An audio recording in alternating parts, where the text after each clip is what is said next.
Hey guys, and welcome back to Mad About Skin. In today's video, we are talking these products, vitamin C serums.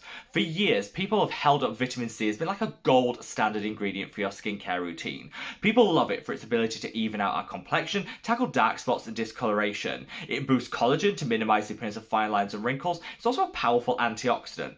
However, over the last 12 months, I've really noticed like a change online, with a lot of people calling out vitamin C as being so unstable it doesn't actually work, potentially too irritating and could do more harm than good, and too high priced for the benefits that you're actually going to get.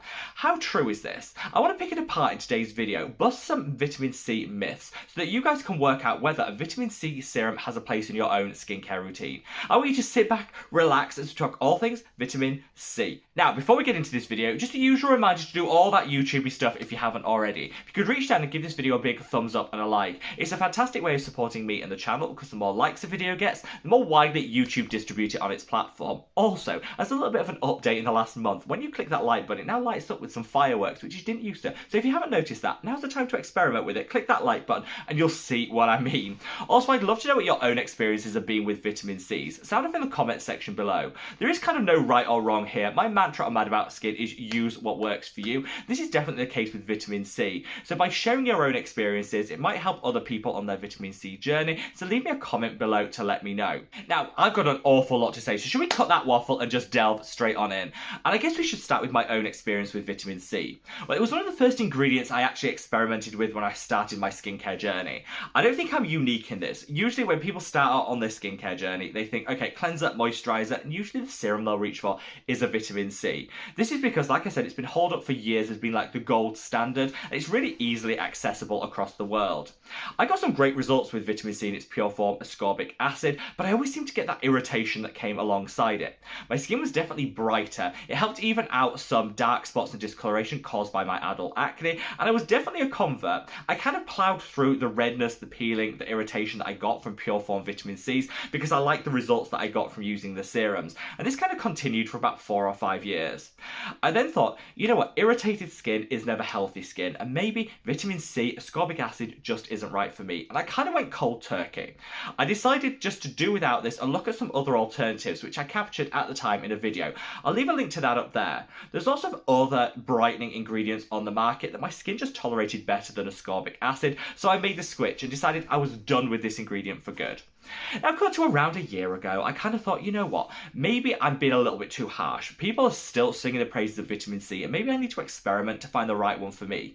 This is when I discovered vitamin C derivatives, which honestly, I fell in love with. I found that over time, I could get the same outcomes from my ascorbic acid without the irritation, redness, and peeling.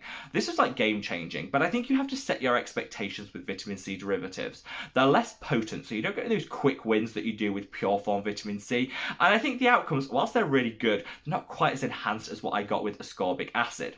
However, I found that the perfect blend for me is to use pure form vitamin C, ascorbic or L-ascorbic acid a couple of times a week, giving me the quick wins with minimum risk of irritation. Then on the days that I'm not using it, I reach for a vitamin C derivative to just boost up the potency of the vitamin C's in my routine and kind of deliver those benefits in the long term. This is where I kind of am today, and I like to mix and match my pure form vitamin C's, but always have that vitamin C derivative to minimize the risk of that irritation. Now, there's a lot of people online that seem to be in the same position I was a couple of years ago, decided to go cold turkey on vitamin C entirely, decided it's not worth the hassle, it's not the right ingredient for them. They're also calling out things like it being dangerous, it's ineffective, and this is really what I want to tackle in this section of the video. Is there any truth behind these claims, or are they just myths? Let's start with, I think, the concern that I had and first led me to go cold turkey on vitamin C, and that's that it's actually too irritating for the skin to handle and could be doing more harm than good. This isn't entirely mythical. Actually, you know, there is some truth to this, and it really goes back to what causes hyperpigmentation in the first place. One of the biggest triggers is inflammation and irritation in the skin. The creation of pigment is our body's like natural defense mechanism against irritation and inflammation. So if you're using a product such as a vitamin C to tackle hyperpigmentation, but it's actually leading to increases in irritation, redness, and inflammation, actually it could be causing more hyperpigmentation and discoloration than it's actually treating. This does make sense. However, I'm here to say, this is something that made me stop vitamin C with concerns around this, but actually what I should have done is just switch the product, the type of vitamin C, the concentration and frequency to match it better to my skin type. Our skin has a range of tolerances. My skin's fairly resilient. It doesn't react to a lot of high potency actives, but for some reason it's super sensitive to vitamin C. I wasn't listening to what my skin was saying. I just decided to go cold turkey. What you should actually be doing is matching the vitamin C that you choose, the concentration and the frequency you apply it to your individual skin's needs. If you have really sensitive skin type, go for a vitamin C derivative. You'll get great results in the long term. You just have to apply a little bit of patience in that short term because they take a little bit longer to come through. If you've got like the average skin type, not too sensitive, but you can become a little bit redness prone if you use the wrong ingredients, reach for an ascorbic acid in a formulation of around 5 to 10% concentration. If you have super sensitive skin with very persistent melasma or hyperpigmentation, you might want to go to a 15 or 20% concentration. It's all about listening to what your skin's telling you. If it's becoming super sensitive, inflamed and redness prone as a result of using an ingredient, just lower the concentration, use it less frequently, and that way you can get the benefits of vitamin C without risking it doing more harm than good. The second complaint I hear a lot of people say out there is that vitamin C doesn't work, which is why they've given up on it. Now, there's a couple of strings to this. First and foremost, vitamin C does absolutely work. There's decades worth of scientific data to show the benefits it can bring to the skin. But I think the problem here is a lot of brands overpromise and then underdeliver. You'll see a lot of brands now formulate with vitamin C derivatives, which I'm a huge convert to. However, they take time to show the results, and honestly, you don't get the same initial wow factor that you get with pure form ascorbic or L-ascorbic acid. Because brands often badge these derivatives as vitamin C just on the packaging, you don't really realise what you're using, and you're a little bit let down when you don't get those quick wins. Also, you'll see a lot of brands using really ineffective packaging. Vitamin C is inherently unstable, so you need to prevent it from oxidising.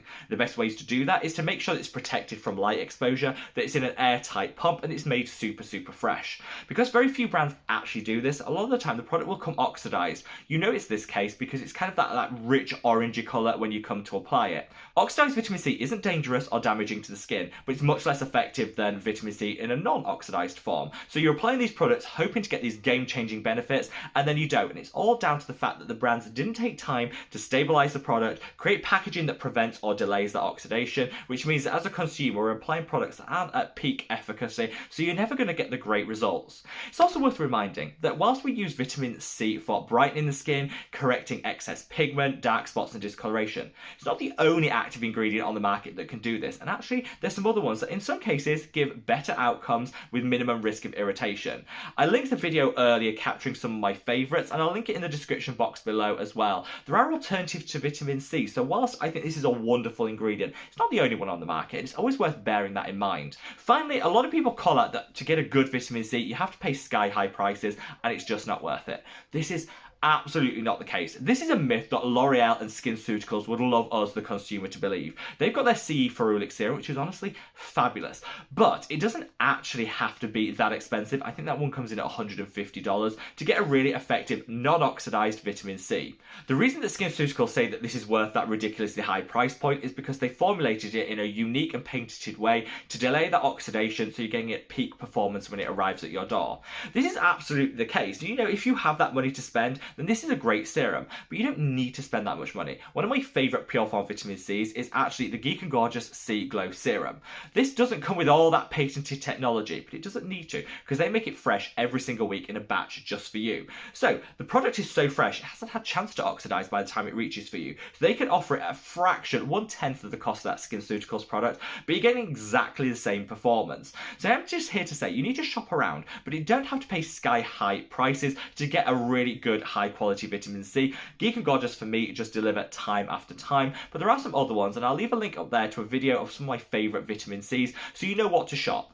In this video, hopefully I've been able to demonstrate that whilst I don't think vitamin C is the must-have non-negotiable that some people would have you believe, particularly like 4 or 5 years ago, it's also not the demon that some other people or the narrative online seems to make it out to be right now. As with all things in skincare, you need to use what works for you. Vitamin C comes in so many different forms. It's about finding the right type of vitamin C, concentration and frequency of application that meets your budget, your skin type, and what you want to get out of the product itself. Hopefully by eliminating some of the myths that I've talked about in today's video, you'll be able to use whatever vitamin C you choose with a little bit more confidence. Know that you're going to get those great results, but hopefully with some more moderated expectations. I'd love to know your own experiences with vitamin C, so sound off in the comment section below. And wherever you are in the world, guys, stay safe, stay well, and love your skin. Take care. Bye.